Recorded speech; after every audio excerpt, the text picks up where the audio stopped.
Wow, Mike Pooley, first boat away today. John Derry didn't even make the start. Had battery problems and he's out till tomorrow. Mike Pooley might have been first away, but Roger was first to the top. Oh, we're pretty happy with our run. Yeah, Mike did have a problem at the start line and he lost 30 seconds, but we definitely, I think he left us a wee bit on the lake, but we were catching him all the way up slightly. So yeah, happy with that. Good. Amazing conditions here. River, best I've seen in a long time. Bit of rain a couple of days ago, dropping back nicely.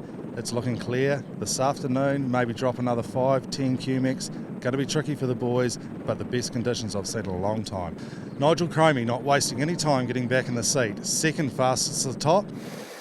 And then a big gap back to Shaun Kelly, obviously having some issues in that turbine. The visor was getting covered in oil. Couldn't see a thing. I was having to drive with one hand, hold the visor up when I could, like driving blind really. Fourth fastest up the river, Byron Campbell. He may not be in his turbine, but he's driving it like it. Fellow CX competitor Simon Bagrie having problems with his engine on the way upstream. Well, on the way downstream, we still had the same problem, and to a point where she actually backfired and cut dead altogether, and he's coming to a screaming halt. It's all fixed now, just due to a loose bolt on the earth lead, so one of those weird things that happen. Unfortunately, Rob Donald didn't make it to the top, having a park up. As expected, Riley Smith was the quickest FX boat to the top, but things come unstuck on the way downstream.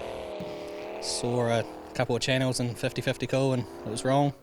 We knew it was wrong as soon as we started going into it, and it's just a big rock garden shelf and sponson cork, lift us straight into the bank. Lee! First race, well done, you made it. Great to see Lee Harrison on his rookie debut, making it to the top. Great, mate. Yeah, nerves are settled and very good. Foot flat. What about the old man's nerve? Oh yeah, I think he's a bit anxious, eh? Yeah, he'll be right when he sees us come back down to the ramp.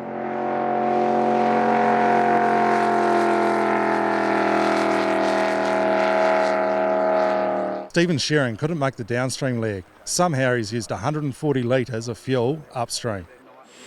No change in the top order in legs 3 and 4, but Mike Pooley very lucky to get away at the top.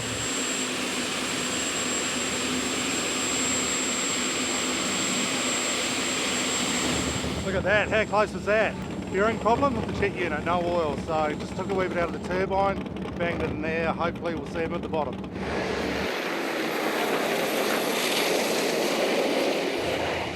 Nigel Cromie very lucky to hold his second position after having a gearbox failure just before the finish line, but managing to cross.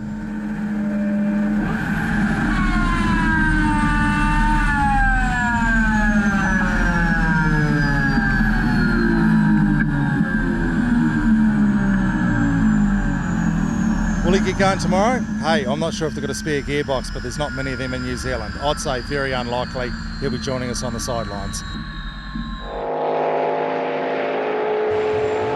CX leader Byron Campbell just dominating there.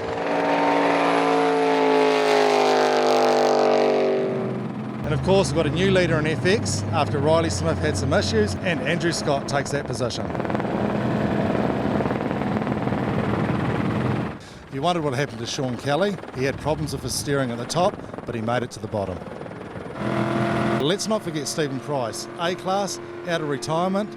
Not totally happy with the boat porpoising, but hoping to get it right for tomorrow. At the end of the day, Roger Preston, first up. I think he's had the lead all day. Domination, Roger. How did it go? Oh, very well, Regan. Really happy with the day. The turbine's certainly going a lot better than it was on the marathon. We're quite happy with it. It's not quite full power, but we're almost full power. And it really feels great to be out in the front. Oh, perfect. A wee birdie told me that you might, on the downstream leg, might have, got a bit out of shape there for a little bit. Oh, we did on the first run downstream. We come around a shortcut that was there yesterday, but it wasn't there this morning, but we just had to. We were committed, so we did a bit of an overlander there for a bit, and no, it was good. Other than that, we had a great run down this time. So, Dart River tomorrow. How are you feeling about that? Obviously, you pre-boated it.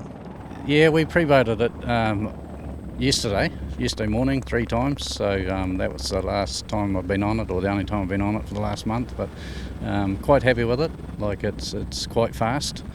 It was 98 cubics when we pre-boated it. I think it's down to about 50 now or less, so some of the channels we were going to take probably won't be there now, but we'll just see how it is tonight. We'll go up and have a run. Good luck tomorrow. Thanks, Regan.